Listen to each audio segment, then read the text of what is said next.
Hello and welcome to the Villa Park podcast. It's me, Rich, and I'm back with your instant match reaction as Aston Villa beat Southampton 1-0. Make sure you hit that like button, hit the subscribe button. We are marching on to 5,000 subscribers.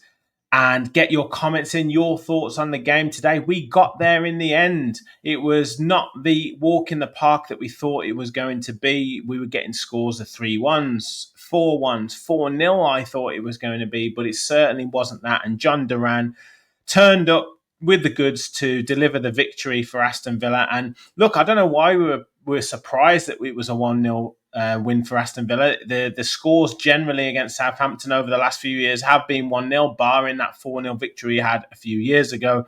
It's always been quite tight. And, fair play to Southampton. They came out. We knew how they were going to play. We knew they were going to pass the ball. And their approach play was excellent. They did get through us. They did beat the press. They made lots and lots of mistakes as well.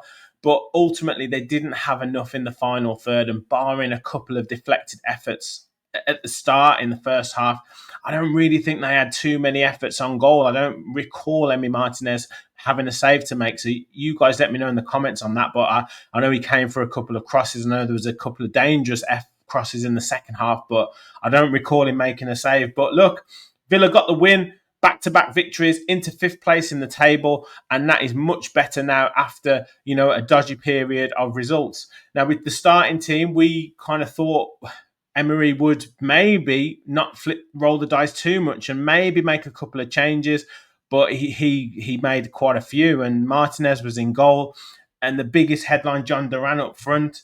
We had Matson in at left back, Konsa right back, Diego Carlos and Pau Torres in at centre back. Leon Bailey kept his place, Kamara and Tielemans in that midfield, John McGinn, Morgan Rogers, and as I said, John Duran up top. So quite a few changes. And look, we knew how Southampton would play. We knew that if we put pressure on them in their own penalty box, they like to try and pass it out from the back. But we knew that they would make mistakes, and that's what happened. They made a couple of mistakes. Morgan Rogers had an effort that was just deflected wide. John McGinn had an effort where it was bouncing around in the box, and he managed to get the shot, and it was blocked. But that was a sign of things to come. But we also knew if they got through that, they could maybe threaten. But they had some really nice bits of play, really nice possession. But you kind of thought that Villa would carry the threat, and that's what turned out to be. Now, it wasn't necessarily from pressurising across the back that set up the goal, but it was a defensive mistake. Diego Carlos playing a long ball, the wind conditions obviously playing havoc for the players to contend with.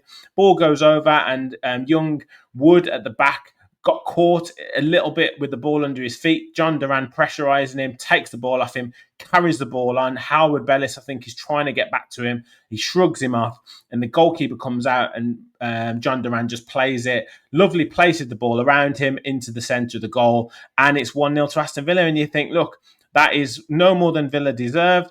And you think, let's go on and push and win the game. But to be fair to Southampton, they kept possession. They always were a threat.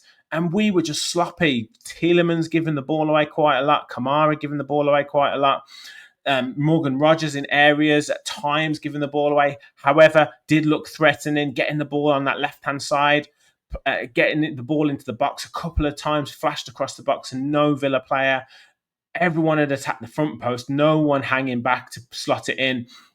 I remember 2 occasions where that happened. But we ultimately went in at 1-0 up at half time, and you think, right, second half, let's just put the game to bed, because we knew that as the game wears on, more and more and more, we saw what happened against Bournemouth. We've seen what's happened in other games. We know that we're not great in terms of our defensive capabilities. We know we can see goals. You thought Southampton will get an opportunity and will come back into the game.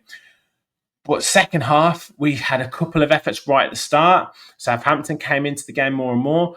Leon Bailey, unfortunately, pulled a hamstring, so that triggered Unai Emery into a quadruple substitution. Ollie Watkins, Jayden Philogene, Ross Barkley, and Luca Dean all coming on. And to be honest, it started off pretty well. Ollie Watkins straight away had an effort. Morgan Rogers playing him in down the left-hand channel. He tries to curl a shot. It blocks and goes off Harwood Bellis and behind. And you think, right, that's it. We've freshened it up. These players are going to come on. But again, that sloppiness seemed to come through again. Ross Barkley giving the ball away numerous times. And look, that gave a lot of encouragement to Southampton to come at us. And they had a couple of, like I say, a couple of crosses into the box that really put pressure on us. But we rode it out, and we should have put it to bed at the end. I mean, how many chances do you want? Yes, Southampton are throwing everything forward. How many 3-on-1s, 4-on-1s do you want to mess up? Ollie Watkins having opportunities to shoot. One opportunity he has, I think it's blocked. The next one he has, Rogers plays him in down the left-hand channel. He tries to play it across to Pau Torres when he should shoot. The next one, we get the ball. We manage to get the ball on the turnover, plays it through to Rogers. Rogers is running through. Watkins pulls off perfectly. Ball gets played through to him, and his touch is terrible and goes into Lumley's hands when all he needed was a nice first touch, and he would have been clear through on goal to slot it into the net. Jaden Philogene having an opportunity where he's clean through, slips on the floor. Ross Barkley manages to hit him on the head. Then it comes back to John McGinn and it's saved by the keeper. Watkins down the left-hand channel.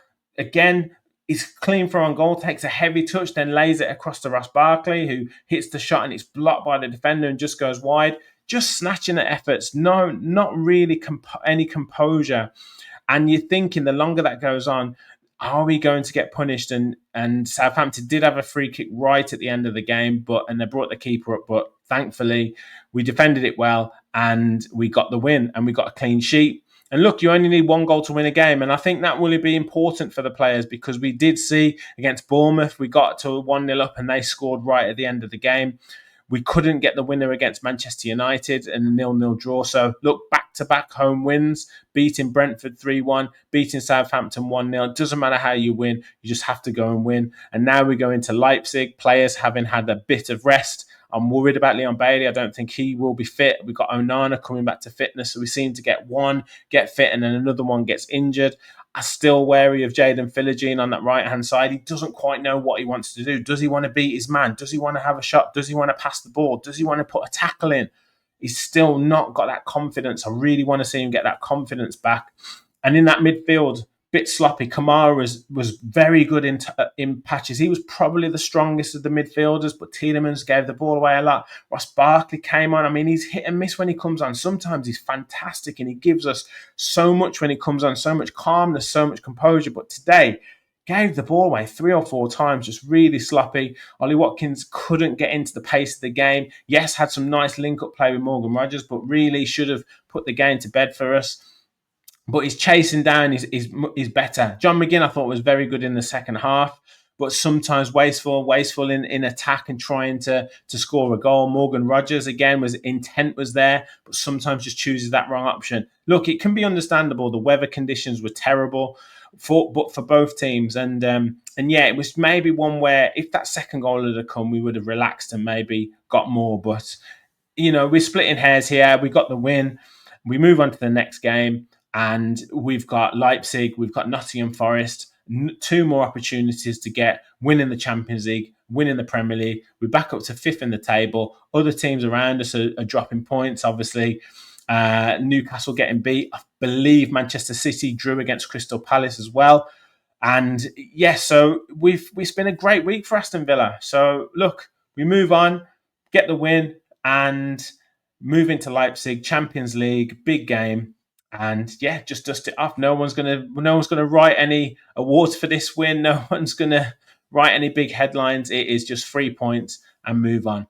We'll be back with match preview for Leipzig. I don't think we'll be back for a full analysis of this game because, like I say, I don't think it was a classic by any means, and we don't really need to talk too much more about it. But Leipzig preview, Leipzig reaction, Nottingham Forest preview, maybe talking tactics back as well. Maybe Lions Den latest with Charlie reviewing the academy. So loads of shows to come. Get your comments in, your thoughts on man of the match. I'd probably say maybe Kamara. I thought he was fairly solid. Konsa was okay at right back, solid performance, but I don't think anyone really stood out. So probably just about Kamara for me. McGinn was better in the second half, but I would say Boubacar Kamara. But you guys let me know your thoughts in the comments. Hit the like button, hit the subscribe button. Thank you all for watching. And as always, remember, we'll follow the Villa.